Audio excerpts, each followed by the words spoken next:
Hermanos, buenos días. Hola, hola, ¿se escucha? Sí, qué bueno, me alegro que se escuche bien bonito. Es un privilegio poder estar esta mañana con ustedes y poder compartir un poco acerca de lo que el pastor me ha pedido que esté compartiendo. Me presento rápidamente, me llamo Johan, juntamente con mi esposita que es Nora. Hemos estado aquí asistiendo casi más de un año, casi 2 años, aquí a Calvary, y ha sido muy hermoso poder estar aquí, poder conocer a nuevas personas y ser retados también por la palabra. Pero me gustaría iniciar en esta mañana con una historia de que una vez había un cierto reino, era bien glorioso y bien vasto, gobernado por un rey llamado Alerón, y la gente lo veía como una persona sabia y justa. Este rey amaba profundamente a los ciudadanos de su pueblo, pero un día este rey debía partir a una tierra muy lejana para preparar un nuevo hogar para todo su pueblo. Pero antes de irse, este rey les dejó cierto mensaje a su pueblo. Él les dijo lo siguiente: me voy, pero un día volveré. Durante mi ausencia, quiero que ustedes vivan recta y se mantengan la justicia. Cuídense comúnmente o mutuamente. Mi retorno será el momento menos esperado. Y cuando vuelva, todo lo corrupto será destruido. Y un nuevo reino perfecto surgirá. Solo aquellos que se mantengan firmes podrán entrar en este reino. Al principio el pueblo se empezó a esforzar de vivir, a obedecer estas palabras de su rey. Ya su rey se había ido y les había dejado este mandato o esta enseñanza a su pueblo. Ellos, los ciudadanos de este pueblo, empezaron a construir ciudades prósperas, vivieron en paz entre todos, se recordaban mutuamente esta promesa. Pero a medida que pasaban los tiempos, a medida que pasaban los años, muchos empezaron a dudar de que esta promesa era real y de que realmente su rey volvería por su pueblo. Entre los murmullos de la ciudad se decían: es un cuento para niños, no vale la pena seguir confiando en esta promesa. ¿Por qué se fue? ¿Por qué nos dejó? Y entre otros, y los otros decían: y es mejor disfrutar el ahora, sabiendo de que el rey no iba a volver. Con el pasar el tiempo, las ciudades comenzaron a llenarse de injusticia, egoísmo y corrupción, casi similar a nuestros tiempos, ¿no? Pocos se acordaban de este rey, salvo un pequeño grupo que empezaron a mantenerse firmes en su promesa, confiando en lo que el rey les había dicho de que volvería. Estos se dedicaban a vivir vidas conforme a lo que su rey les había dicho que vivieran, aunque eran burlados por los demás ciudadanos. Una noche, mientras el reino dormía, se escuchó un estruendo como nunca antes. El cielo se iluminó de gran fuego y un ruido sacudió toda la tierra. Desde las montañas altas se vio un ejército majestuoso que era dirigido por el rey Alerón. El retorno de este rey fue inesperado. El pueblo no se esperaba nada de este suceso. Todo lo corrupto y malvado comenzó a desmoronarse bajo el poder de su rey. Y las ciudades injustas fueron consumidas por las llamas. Y en medio de todo esto, el pequeño grupo que había esperado firmemente fue reunido con su rey. Y en medio de toda esa destrucción, el rey les dijo: ustedes escucharon mi voz y mantuvieron la fe. Ahora entren al nuevo reino que he preparado para ustedes, donde la justicia y la paz reina para siempre. Al amanecer, la vieja ciudad ya no existía. En su lugar había surgido un nuevo mundo lleno de luz y de vida, y el rey Alerón gobernaba con bondad y justicia. Saben, de una u otra forma, esta historia nos ilustra o nos hace entender que Jesús va a volver. Es algo similar a lo que Jesús mismo enseñaba cuando él estaba aquí. Y saben, la Biblia, especialmente en la que vamos a estar estudiando, que es la segunda epístola de Pedro, capítulo 3, versículo del 10 al 13, me gustaría que puedan ir con sus Biblias, por favor, a segunda de Pedro, capítulo 3, del 10 al 13, nos da una idea casi similar a este suceso. Pero antes de dar lectura a segunda de Pedro, me gustaría que pudiéramos inclinar nuestras cabezas y dejar este tiempo en las manos del Señor. Así que acompáñenme en oración, por favor. Dios, te damos gracias por este día. Gracias porque tú nos has permitido congregarnos. Gracias por la vida de mis hermanos, los que están aquí presentes. Oro, Dios, anticipando tu obra perfecta en sus vidas. Oro para que tu palabra pueda penetrar en lo más profundo de sus corazones y que puedan ser motivados hacia un cambio en espera a tu retorno. Gracias porque te has prometido que volverás y confiamos en tu promesa. Guíanos por medio del Espíritu en medio de esta enseñanza. Y en nombre de Cristo Jesús. Amén. En segunda de Pedro, capítulo 3, versículo del 10 al 13, dice: pero el día del Señor vendrá como ladrón en la noche, en la cual los cielos pasarán con gran estruendo y los elementos ardiendo serán deshechos, y la tierra y las obras que en ella hay serán quemadas. Puesto que todas estas cosas han de ser deshechas, Pedro diciendo, ¿cómo no debéis vosotros andar en santa y piadosa manera de vivir? Esperando y apresurándonos para la venida del día de Dios, en el cual los cielos encendidos serán deshechos y los elementos siendo quemados se fundirán. Pero vosotros, es decir, a los creyentes, nosotros, esperamos según sus promesas, cielos nuevos y tierra nueva, en los cuales mora la justicia. ¿Saben? Y la ilustración que les acabé de dar me recordaba un poco a este evento. Para poder entender un poquito este texto, debemos mirar en cuál fue el contexto que se escribió la segunda epístola de Pedro. Entonces vemos que versículos anteriores, Pedro, quien es el autor de esa epístola, él habla sobre los falsos maestros, y lo podemos ver en segunda de Pedro capítulo 2.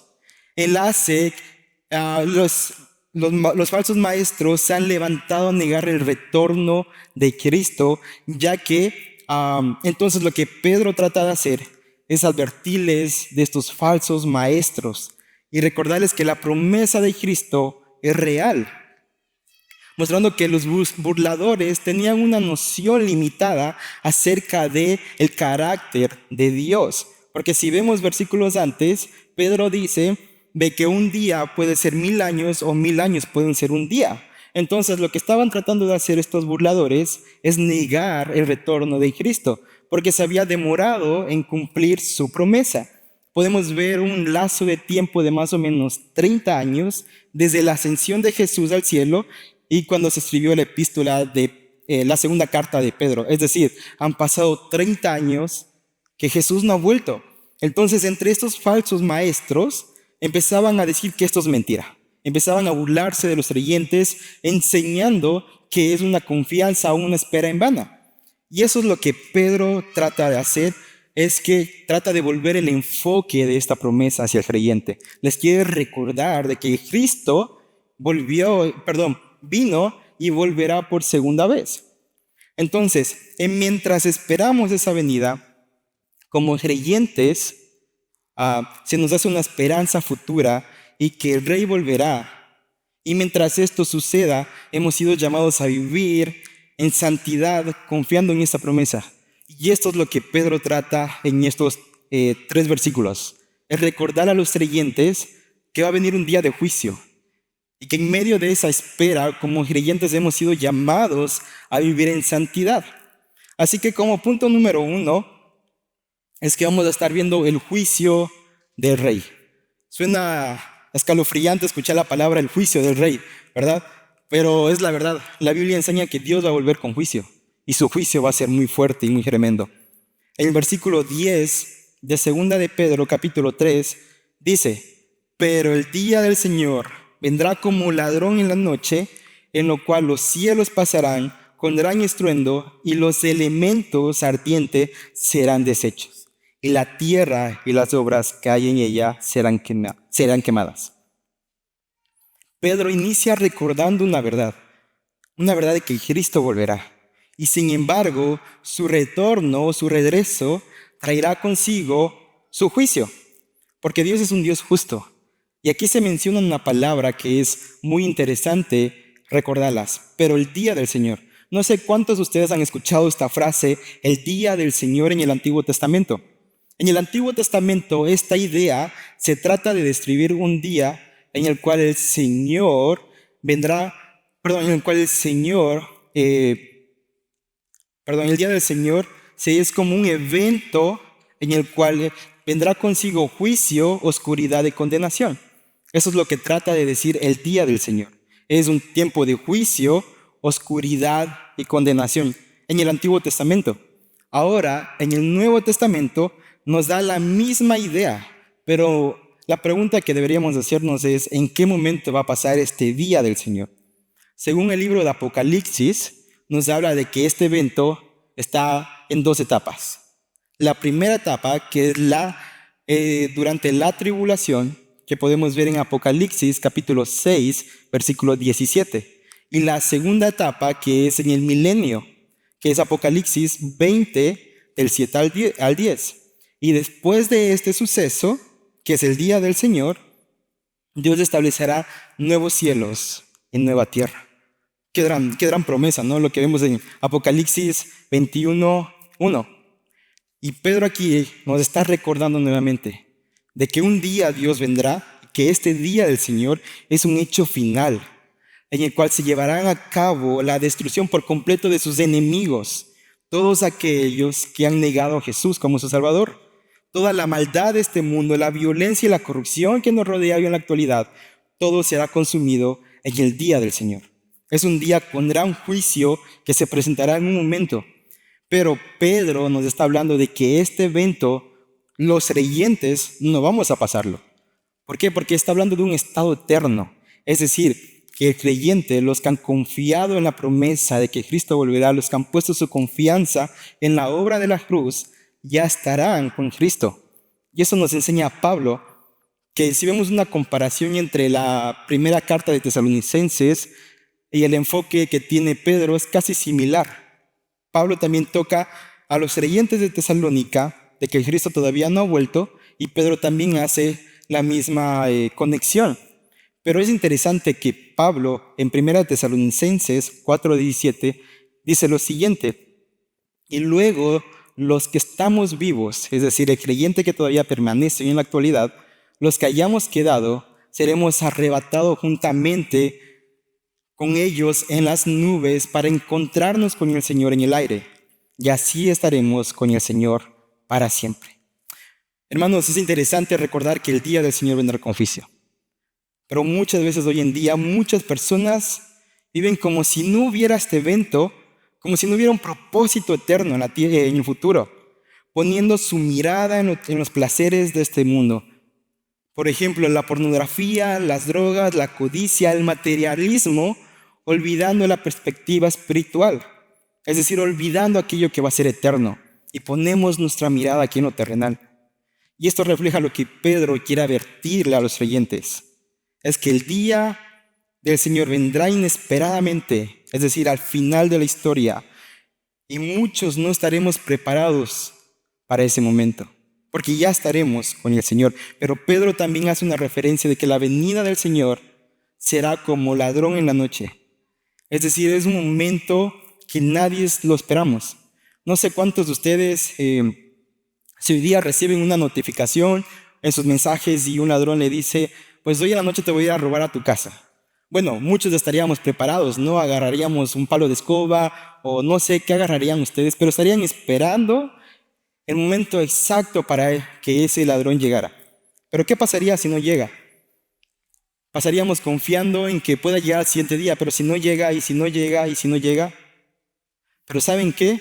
Un ladrón nunca va a decir el momento exacto en los cuales les van a robar a ustedes. Nunca. Y es la misma forma que Jesús, incluso Jesús mismo menciona, cuando estuvo en sus 3 años, estuvo aquí en la tierra, Jesús mismo dice en Mateo capítulo 24, 42 al 43, Él dice, velad pues, porque no sabéis la hora ha de venir vuestro Dios. Pero sabed esto, que si el padre de familia supiese la hora, el ladrón habría de venir, él velaría y no dejaría minar su casa. Por tanto, estad vosotros preparados, porque el Hijo del Hombre vendrá a la hora que no pensáis. Nadie hoy en la actualidad ha sacado una conclusión en qué momento va a llegar Jesús. Incluso los eruditos más grandes no saben en qué momento va a venir Jesús. Incluso Jesús mismo lo dijo. Ni él mismo sabe en qué momento va a venir el día, en qué momento él va a venir. Pero de que va a venir, va a venir. Confiamos en su promesa. Y en medio de que él va, de su promesa de que vendrá, traerá consigo un juicio, que es un juicio con una seguridad. Porque el mismo texto, versículo 10, nos dice, en el cual los cielos pasarán con gran estruendo y los elementos ardiendo serán deshechos, y la tierra y las obras que hayan en ellas serán quemadas. Pedro lo que está haciendo aquí es está hablando acerca de un momento de que los cielos pasarán con un estruendo. Pero ¿qué quiere decir la palabra estruendo? Estaba investigando esta palabra que es estruendo, que en el griego es reisidron, que nos da la idea de un sonido de ráfaga, es decir, un sonido breve y fuerte. No sé cuántos de ustedes han tenido la oportunidad de ir a la Isla del Padre, pero yo he ido en algunas ocasiones. Pero imaginémonos que estamos en la Isla del Padre, que en medio de la aventura que estamos allí surge una gran tormenta. En medio de esa tormenta viene con grandes, fuertes vientos y un sonido rápido. ¿Cuántos de nosotros estaríamos preparados para recibir ese momento, no? Creo que muy pocos. Creando un sonido de ráfaga. Eso es lo que Pedro dice, que el momento de que... Eso es lo que Pedro dice, de que los cielos pasarán con gran estruendo. No se va a escuchar ese ruido porque va a ser muy fuerte. Y en medio de ese suceso, que todo pasará, dice, la tierra y las obras serán quemadas. No sé cuántos de ustedes estén familiarizados con el Antiguo Testamento, pero vimos que en el Antiguo Testamento la destrucción fue con medio del agua. Y aquí Pedro en el Nuevo Testamento se nos hace también que la destrucción de la tierra y las obras que hay en ella serán quemadas. Eso fue ya anunciado desde el Antiguo Testamento, dando cumplimiento en este día del Señor. Y esto nos hace recordar que el Señor consumirá todo lo que hoy en la actualidad nos rodea, todo lo material de esa tierra. Los universos, el planeta entero, todo, absolutamente todo, será destruido. Y en medio de toda esa destrucción que va a haber en un futuro, es hermoso recordar que el Señor va a proteger a su pueblo en medio de un caos, porque ya estaremos con Él. En medio de todo eso, Dios va a cuidar de su pueblo. Y saben, esto me hace recordar que como creyentes, hoy en la actualidad, en ocasiones queremos construir imperios en esa tierra, pensando que todo lo que tenemos nos va a satisfacer. Lo material, la codicia, todo, los placeres de este mundo. Pero ojo, hermanos, con esto no estoy tratando de decir que tener el carro del último año no está mal. Ustedes pueden tenerlo, pero eso no puede ser su tesoro, porque todo a la final se va a acabar. ¿De qué nos sirve haber ganado el mundo entero? ¿De qué nos sirve haber construido grandes imperios sabiendo que todo se va a terminar un día? Es mejor invertir en lo terrenal, en lo eterno que en lo terrenal. Porque un día Cristo prometió que volvería y el juicio de Dios será desatado. En medio de su promesa, Dios va a cumplir lo que Él también dice en cuanto a un juicio. Es una realidad garantizada por su palabra. Incluso las bienaventuranzas, no sé si ustedes han leído las bienaventuranzas que encontramos en Mateo, nos hace una pequeña ilustración, una pequeña enseñanza en cuanto a este tema. En Mateo capítulo 6, 19 al 21 dice, no acumulen para sí tesoros en la tierra, donde la polilla ni el óxido destruyen, y en donde los ladrones se meten a robar. Más bien acumulen para sí tesoros en el cielo, donde ni la polilla ni el óxido carcomen, ni los ladrones se meten a robar. Porque donde está tu tesoro, allí también estará tu corazón. Y me gustaría hacerles una pregunta. Una vez teniendo en cuenta de que todo en este mundo se va a acabar, todo lo material, todo lo que nos rodea va a ser transformado. Y yo les quiero preguntar a ustedes, ¿estamos invirtiendo nuestras vidas y recursos en cosas que tienen valor en lo eterno o estamos enfocados demasiado en lo temporal? ¿Dónde está tu corazón hoy en la actualidad? ¿Cómo está tu vida alineado con un propósito eterno, pensando y recordándolos hoy en esta tarde de que todo se va a acabar? La realidad es que todo en este mundo se va a acabar. Y sin embargo, el mismo texto de Segunda de Pedro nos hace un llamado de parte de Dios a su pueblo. Entonces, como segundo punto, es el llamado del rey. Lo podemos ver en los versículos del 11 al 12. Perdón. Dice, puesto que todas estas cosas han de ser desechas, ¿cómo no vosotros debéis andar en santa y piadosa manera de vivir, esperando y apresurados para la venida del Dios, en el cual los cielos encendiéndose serán deshechos y los elementos siendo quemados se fundirán? Saben, en la versión NBI me encanta porque la NBI cambia en esa parte que dice, en la NBI dice, ya que todo será destruido de esta manera, y hace una pregunta. La Reina Valera hace como una exclamación, pero la NBI hace una pregunta. Dice, ¿cómo no deberían ustedes vivir como Dios manda, siguiendo una conducta intachable y esperando ansiosamente la venida del día de Dios? Es como si Pedro les está formando una pregunta a los creyentes en aquel entonces. Y empieza diciendo, pues todas estas cosas han de ser desechas. Todo lo material, todo lo que vemos, todo lo que nuestros ojos hoy contemplan será destruido. Todo esto haciendo una referencia en su contexto. Es decir, que los versículos anteriores ya nos están dando una idea de este versículo 11, que todo va a ser deshecho en algún momento, en la destrucción del universo y el comienzo de un nuevo reino. Es interesante que para el comienzo de un nuevo reino tiene que haber una destrucción del viejo reino. No sé si han notado ese paralelo, una destrucción para un nuevo reino. Es muy interesante. Y más adelante vamos a estar viendo lo que Pedro mismo dice. Y ahí dice, ¿cómo no debéis vosotros andar en santa y piadosa manera de vivir? Como extranjeros en este mundo, nosotros hemos sido llamados a ser peregrinos en este lugar, a vivir de una manera santa y piadosa. Y Pedro nos recuerda de que vendrá un juicio final. Y eso nos debería llevar a vivir una vida que influya en nuestro diario vivir. Incluso Pedro mismo dice, en la primera epístola, dice, más bien sean santos, más bien sean ustedes santos en todo lo que hagan. También es santo quien lo llamó, pues Cristo está, sean santos porque yo soy santo. ¿Cómo estamos viviendo nuestra vida hoy en la actualidad a la espera de esta realidad? Es una realidad que va a pasar. Como creyentes, ¿cómo estamos viviendo nosotros? ¿Y qué quiere decir la palabra santos? Aquí en este escrito, ¿qué quiere decir la palabra santos? No sé si alguno de ustedes han investigado en algún momento qué significa la palabra santos. Entonces, la palabra santos quiere decir que es una persona dedicada, consagrada o apartada.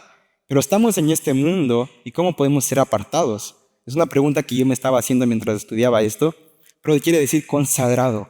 Es decir, estamos dedicados al Señor. Por medio de la obra de Cristo es que podemos ser llamados santos. ¿Y cómo refleja una manera santa y piadosa hoy en la actualidad? Porque sabemos que vivimos en un mundo lleno de caos, pero aquí Pedro nos está haciendo un llamado. ¿Cómo no vosotros deberéis vivir de una manera santa y piadosa? ¿Cómo se refleja eso hoy en la actualidad? ¿Cómo estamos viviendo nosotros nuestra vida en santidad? Y en medio de mi conversación con Nora, estábamos preguntándonos, ¿cómo se refleja esto hoy en la actualidad? Ella me dijo lo siguiente. Ella me dijo, una vida santa va en contra de la corriente, a lo normal de este mundo. Y eso allí es una realidad. Nosotros estamos aquí, pero no somos aquí. La Biblia dice que nuestra ciudadanía es una ciudadanía eterna. Pero mientras estamos aquí hemos sido llamados a ser la imagen de Dios en esa tierra. Mientras estamos aquí hemos sido llamados a vivir de santa manera y piadosamente, reflejando a Cristo. Somos santos, algo que va en contra de lo normal de este mundo. ¿Cómo es nuestro comportamiento en nuestro hogar? Porque allí también reflejas tu santidad. ¿Cómo solucionas los conflictos de una manera que glorifica a Dios? ¿Cómo estás siendo santo en tu trabajo? ¿Cómo estás glorificando en tu vida diaria? Incluso, ¿cómo es nuestras vidas cuando nadie nos ve? Porque ser santos también implica vivir una vida santa en medio de cuando nadie te ve. Cuando tú estás a solas en tu casa, ¿cómo estás siendo santos? ¿Cómo estás viviendo una vida en santidad hoy en la actualidad? El conocer una profecía, porque de una u otra forma se nos da una idea de una profecía, nos debería llevar una vida de santa y pureza. Es decir, una profecía, la profecía que vemos en la Biblia, va de la mano con la ética cristiana. ¿Por qué? Porque si se dan cuenta, cuando hay una profecía, también hay un llamado de vivir una vida santa. Es decir, la profecía va de la mano con la ética cristiana, porque nos recuerda un suceso y nos hace un llamado a vivir una vida santa y piadosa en estos textos. Y dice, y esperando y apresurándonos para la venida del día de Dios. En esto hay que distinguir el día del Señor y el día de Dios. Son dos eventos muy distintos. Como les dije al inicio, el día del Señor es un momento de juicio en donde Jesús pondrá fin a sus enemigos. Y el día de Dios es un día glorioso para el creyente. Es decir, ese día se nos estaba esperando en la cual van a venir cielos nuevos y tierras nuevas. El día de Dios, Pedro hace referencia al estado eterno nuevamente del creyente, en la cual Dios someterá a todos sus enemigos. Y ese día es un día grato y un momento glorioso para nosotros. Y ese día nosotros estamos esperando ansiosamente. No sé cuántos de ustedes están esperando la venida del Señor. Saben, conocí hace mucho tiempo atrás a una persona que ya no está con nosotros hoy en la actualidad, es un pastor, y él decía, yo creo que tenía entre 12 años más o menos, 12 o 13 años, y él decía, el Señor viene pronto. Él ya se fue con el Señor, yo todavía estoy aquí, y todavía no ha venido el Señor. Pero desde ese entonces, desde ahí, toda mi perspectiva cambió. Espero ansiosamente, honestamente yo espero ansiosamente esa venida. Ustedes pueden preguntar a Nora, casi siempre mi oración al final de todo es, Dios vuelve pronto, Dios vuelve pronto. Y ella les puede confirmar. Desde ese momento cuando Él dijo, Cristo vuelve, dije, wow, ¿cómo será ese momento en el cual Él vuelve gloriosamente? Y yo honestamente espero con ansia su retorno, porque toda la maldad de este mundo será consumida. Todo lo que hoy causa dolor al creyente ya no existirá más. Y es interesante que los cristianos del primer siglo vivían en santidad mientras confiaban en esta promesa. No sé si ustedes han estudiado o han podido leer algún libro en cuanto a la historia de la iglesia de los primeros creyentes, y se van a dar cuenta que ellos siempre se dedicaban a reflejar a Cristo con su pureza, su amor y su humildad, confiando plenamente que Él vendrá pronto. Eso les llevaba a vivir una vida que reflejaba a Cristo en todo lo que ellos hacían. Y podemos aprender mucho acerca de los primeros creyentes. Estaban dispuestos a sufrir por su fe, viviendo en la santidad, como preparándonos para la venida de Cristo y la vida eterna. Ellos confiaban en eso. Y esto también la Biblia nos habla de la misma con esperanza que los apóstoles escribieron. Ellos confiaban de que Cristo volvería, pero tampoco sabían en qué momento. Y una de las preguntas que les tengo a ustedes como iglesia es, ¿de qué manera mi vida está reflejando una santa y piadosa manera de vivir? ¿Cómo está su santidad? ¿Cómo están ustedes en su relación con el Señor? ¿Cómo están viviendo diariamente a la espera de esta promesa? ¿Vivimos como el mundo vive, siendo carnales, o vivimos como Dios nos llama a vivir en santidad? ¿Hay alguna conducta que necesita ser ajustada en sus vidas para que puedan honrar a Dios más plenamente? Incluso qué pecados todavía no han sido confesados que no le permiten vivir en santidad. ¿Cuál es aquel pecado que no te permite vivir en una vida santa y piadosa? ¿Qué pecados necesitas confesar? No los conozco a todos por general, pero de una u otra forma todos luchamos con un pecado. ¿Qué pecado necesitas despojarte y vivir conforme a lo que el Señor nos manda? Y Pedro nuevamente nos vuelve a mencionar y algunos acontecimientos que sucederán, y dice, y Dios destruirá el universo actual, los cielos descendiéndose serán deshechos y los elementos siendo quemados se fundirán. Esto es muy interesante. Como lo habíamos visto hace un rato, todo es necesario que pueda suceder para habitar en una tierra nueva. Y como tercer punto, en medio de todo esto, en medio de la que Pedro está tratando de enseñarnos, es que el rey es el reinado del rey. Es de que el rey prometió que va a venir a gobernar aquí. Y vemos lo que en 2 de Pedro 3:13 dice: pero vosotros, es decir, a los creyentes de aquel entonces, dirigiéndose, según sus promesas, esperamos según sus promesas cielos nuevos y tierra nueva, en los cuales mora la justicia.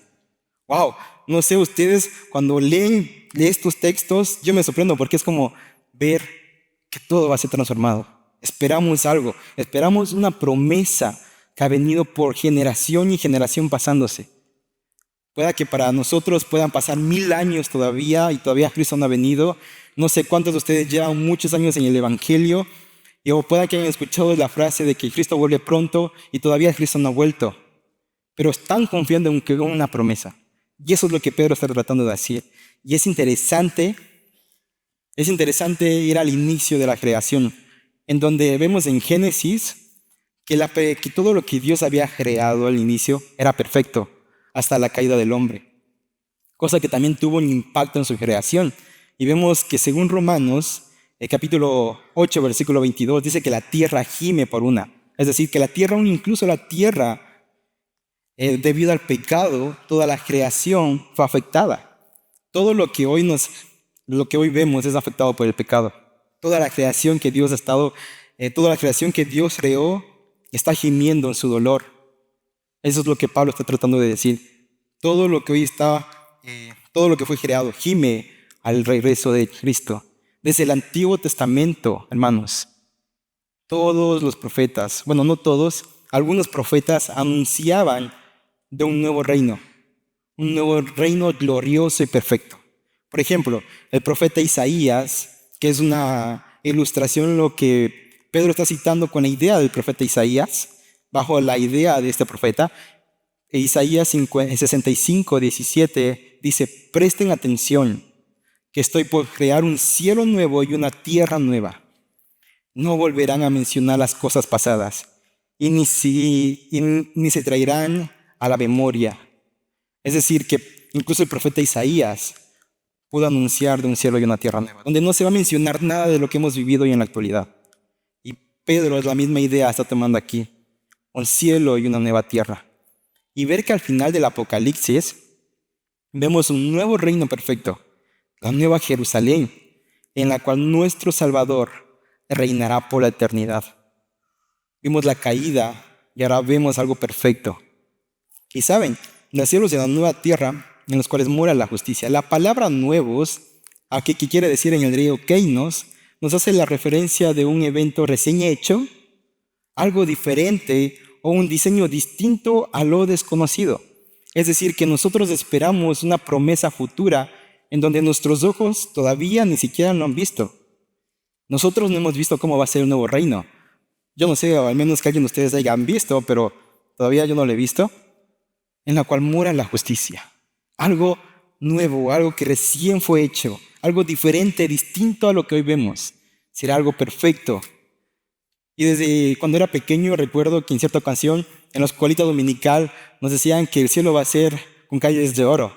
Yo decía, bueno, en el cielo voy a ser millonario porque mi casa va a ser de oro. Es un pensamiento que yo tenía. No sabemos cómo va a ser. No sabemos cómo será los nuevos cielos y la nueva tierra. Algo diferente. Qué promesa tan grandiosa. Y donde dice donde mora, es todo lo que quiere decir mora. Está hablando es de establecer o estar en casa, juntamente con la justicia de Dios. Y todo lo que Él hace tendrá un orden en la cual estaremos habitando. Y Pedro llama nuevamente la creación en la cual morará la justicia de Dios. Hoy en la actualidad vivimos en un mundo en el cual la justicia no es justicia, en donde lo injusto lo vienen a llamar bueno, en donde cosas que todo lo que iba en contra de la corriente de la santidad de Dios quieren llamar la justicia. Y toda esa maldad va a desaparecer. Es en donde va a morar la justicia de parte de Dios.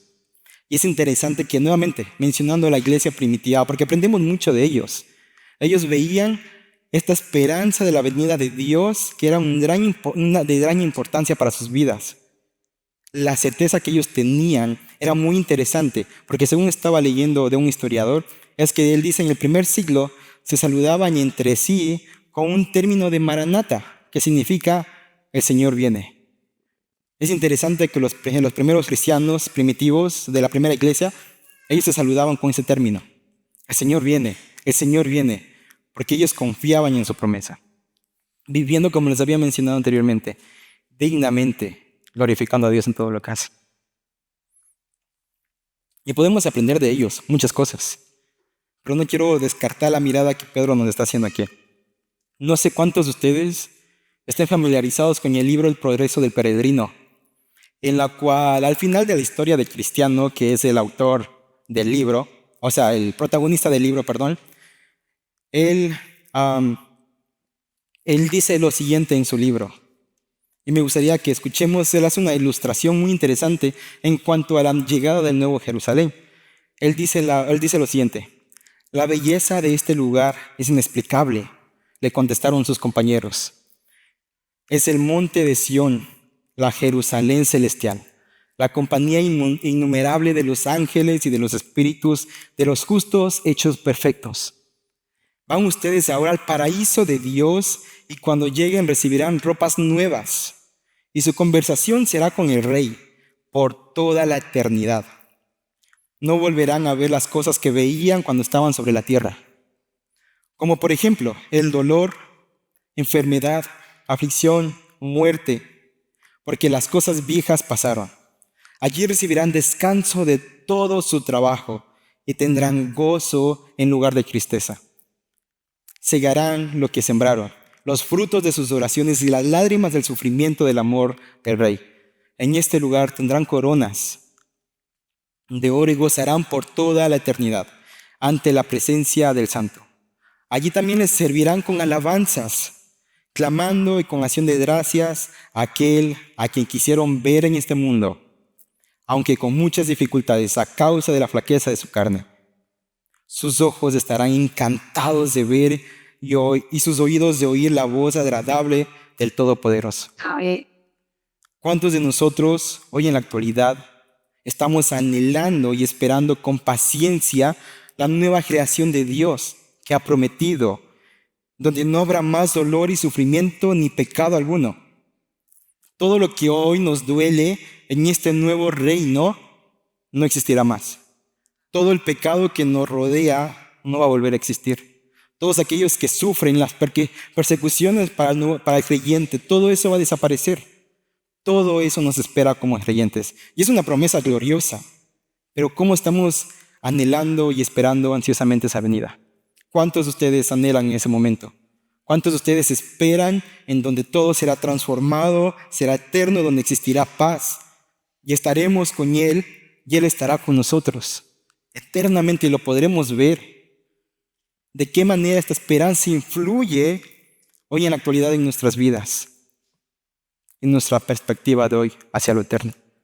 ¿Cómo estamos viviendo en este mundo confiando en esta promesa? ¿Van a seguir confiando en la promesa que vemos en su palabra o van a seguir confiando en las promesas de este mundo? Vive una sola vida, crea lo que quieres crear. Este mundo a la final se va a acabar. ¿De qué nos sirve haber ganado, como les dije al inicio, todo en este mundo, si sabiendo que Cristo va a volver y todo será destruido, todo será transformado? ¿Saben? Como creyentes, durante este tiempo que hemos esperado el retorno de Cristo, no sé cuántos algunos de ustedes llevan años en el Evangelio y otros apenas van iniciando. Me gustaría recordarles en esta mañana de que el Señor cumplirá su promesa, pero también hace un llamado a vivir en santidad, meditando en cómo está nuestra vida, qué pecados o situaciones necesitamos despojarnos para vivir santamente a este llamado que Dios nos está haciendo. Dios hoy te está llamando a vivir una vida en santidad. Dios está haciendo un llamado a tu vida a despojarte de tu pecado y que vivas con una perspectiva en lo eterno, sin descartar que estamos aquí en la tierra, confiando en su promesa.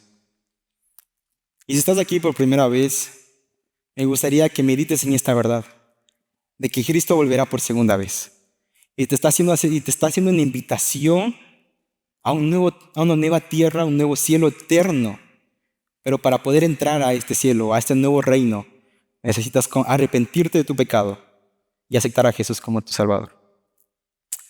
Y para terminar, hermanos, me gustaría que todos puedan ir a sus Biblias en Apocalipsis capítulo 21.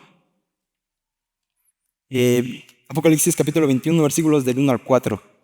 Y me gustaría que todos pudieran ponerse de pie para recordar lo que el apóstol Juan vio en la isla del Pasmos, para volver a recordarnos lo que él vio.